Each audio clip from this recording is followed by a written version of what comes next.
এই দেশে নাচ করলেই জেল, বিশ্বের অদ্ভুত আইন। মনে করুন আপনি ফেসবুকে বা টিকটকে একটা ছোট নাচের ভিডিও দিলেন, পরদিন পুলিশ আপনার দরজায় এসে বলল চলেন থানায়। এটা গল্প নয়, এটাই বাস্তব। এমনটা হয় ইরানে। ইরান একটি দেশ যেখানে নাচ করলেই আপনি হতে পারেন অপরাধী। ওয়ার্ল্ড ফ্যাক্ট বাংলায় আপনাকে স্বাগতম। ইরান মধ্যপ্রাচ্যের একটি ঐতিহাসিক ইসলামী প্রজাতন্ত্র।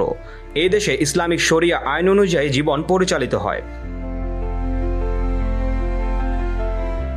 এবং এখানে নাচ বা নৃত্যকে বলা হয় নৈতিকতা লঙ্ঘনের প্রতীক।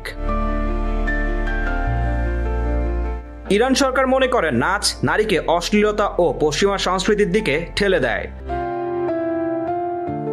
নৃত্য সমাজের নৈতিক অবক্ষয় ঘটায়। পাবলিক প্লেসে বা সোশ্যাল মিডিয়ায় নাচ ইসলাম পরিপন্থী। তাই যে কোনো পাবলিক ডান্স পারফরম্যান্স, নাচের ভিডিও বা টিকটক নাচ সবই নিষিদ্ধ।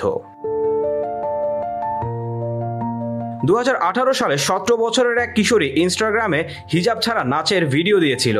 তখন ইরানের পুলিশ তাকে গ্রেফতার করে।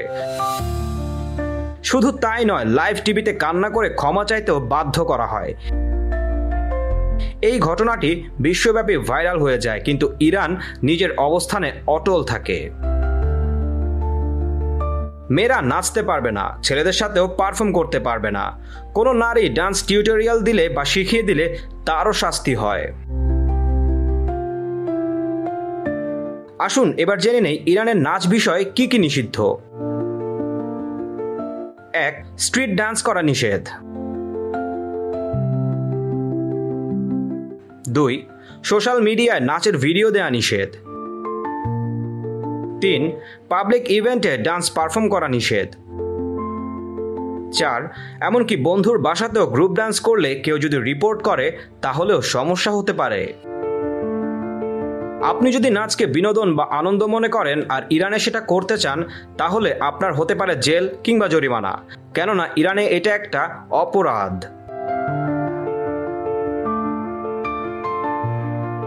এ বিষয়ে আপনার মতামত কমেন্টে অবশ্যই লিখুন। আমরা আপনার মতামতের অপেক্ষায় রইলাম। লাইক, শেয়ার এবং সাবস্ক্রাইব করতে ভুলবেন না। পরবর্তী ভিডিওতে আবার দেখা হবে।